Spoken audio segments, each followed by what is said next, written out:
They run 800 stores across the United States of America.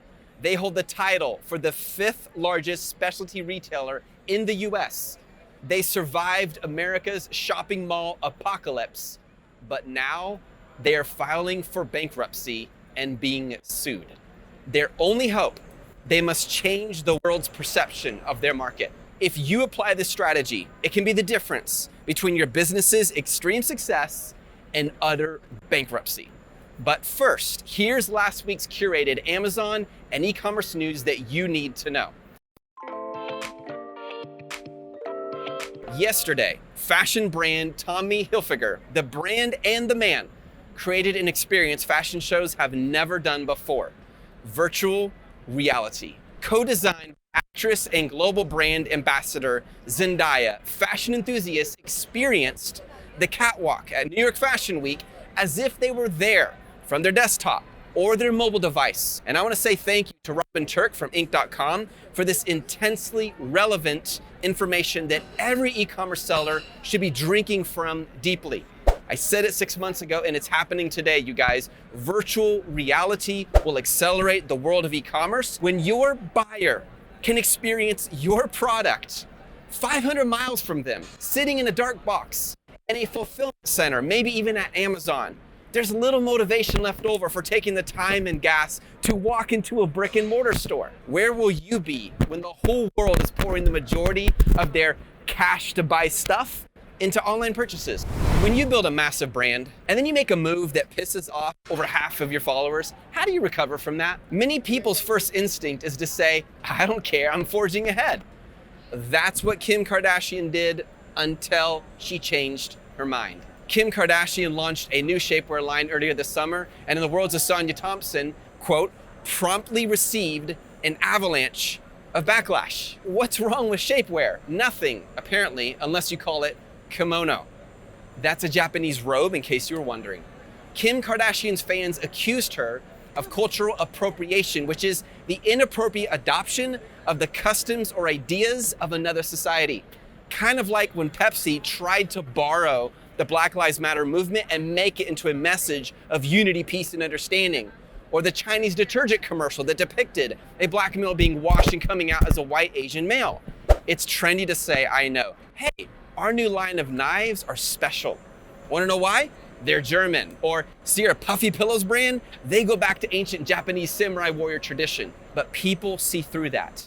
Reducing a meaningful cultural tradition from a less powerful culture to an exotic toy or a line of fashion to be sold to a more dominant society is the epitome of cultural appropriation. But then Kim Kardashian did something remarkable. She asked her followers, what would you name the new line? And thus, Skim Solution Wear was born.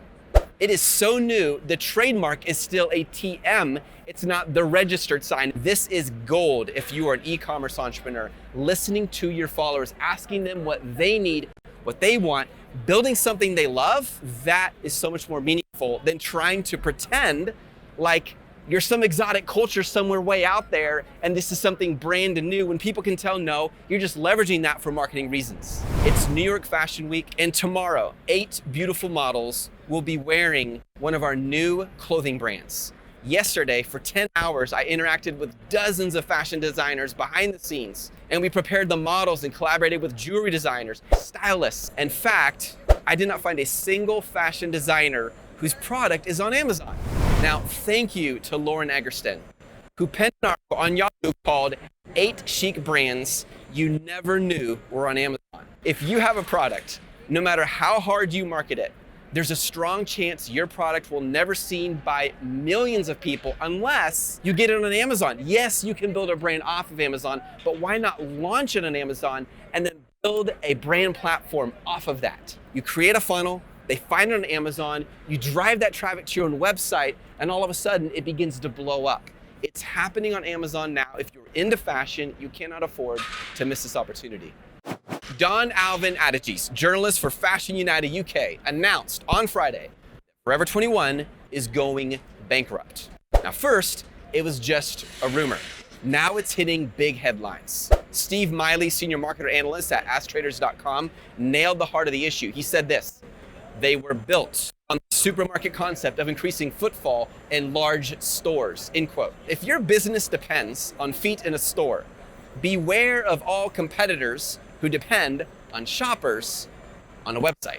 The only chance of Forever 21 surviving this Dorian-sized disruption of the retail market, according to Miley, includes 3 steps. Number 1, you need to close all the unprofitable stores. Number 2, you need to increase the footfall in the profitable retail stores. And number 3, you must expand your online presence. I think it's a brilliant strategy, but there's a critical piece that is missing here, and that is pricing. Now, before you come to a conclusion, just make it a better price. I'm talking about pricing with perception.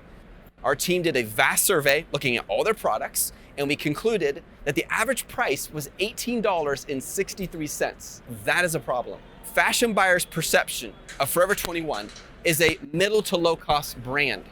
And when your profit margins are thinner than spider silk, shifting your strategy to an all-out affront to win the online marketplace means you're bleeding more money before you're seeing profits. Put another way, when cash is what you need, spending more cash could be the architecture of your company's coffin. So what do? You don't just shift tactics. You don't just say, hey, let's just, build more or get online more or market more. You must shift perception. When your company is struggling, the challenge is never just tactical, let's come up with these action steps. It is also strategical. It goes back to the perception. Allow me to illustrate. The year was 1955. It was 2 a.m. and Bruce Baker was sweating. Tomorrow, the leaders of the struggling breakfast company Quaker Oats would be listening to his solution for their sagging sales as Post and Kellogg's suffocated them in the marketplace with their new sugary cereal offerings. As the dark morning hours dragged on, Baker suddenly had an idea. What if they included a deed to real physical property in every single cereal box? What American child wouldn't jump for joy at this opportunity? A few hours later, Bruce Baker stood before the board.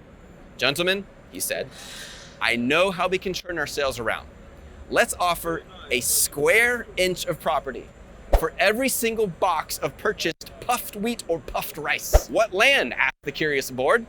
Canadian land, along the Yukon River. We'll run this ad in 93 newspapers across the US, headlining Yukon Gold Rush Country. Like the days of the California Gold Rush, it'll say you can own your own piece of Yukon land. Well, how do we acquire this land? Asked the board. How much do we buy and how much will it cost? There's a plot of 19 acres, he responded, in the wild lands of the Yukon Territory. We can buy it from Canada for $10,000. We can then divide the property into 21 little million-inch square parcels and then offer 1 per box of breakfast cereal. The board protested. That is a sizable chunk of money. But 3 weeks and 1 visit to the property later, the Quaker Oats board gave Bruce the green light. Within months, Quaker Oats sold 21 million boxes of cereal. Those millions of American children gulping down the delicious Quaker Oats cereal, however, never got to claim their land even years later, because the company failed to pay the property tax, so Canada reclaimed the property. Then how did Quaker Oats get these sales? Consider for a moment they didn't add real value in any way. Every box of cereal still had the same puffs on the inside, and they poured the same kind of milk to eat it up. Nothing changed except one thing: perception. The idea, the story. I can own a piece of Gold Rush property? Heck, I don't care if I can't even put 1 foot on it. It's still my little square inch. I bet the cereal even tasted better as those kids gulped down the cereal. You see, they weren't buying cereal, they were buying an idea. They weren't tasting wheat puffs, they were tasting Gold Rush. I am not endorsing offering something you cannot fulfill, making a promise you cannot keep. But I'm telling you this, when you understand the power of story and perception, this can be the difference between bankruptcy and, well, a gold rush for your business. That's my 10 cents.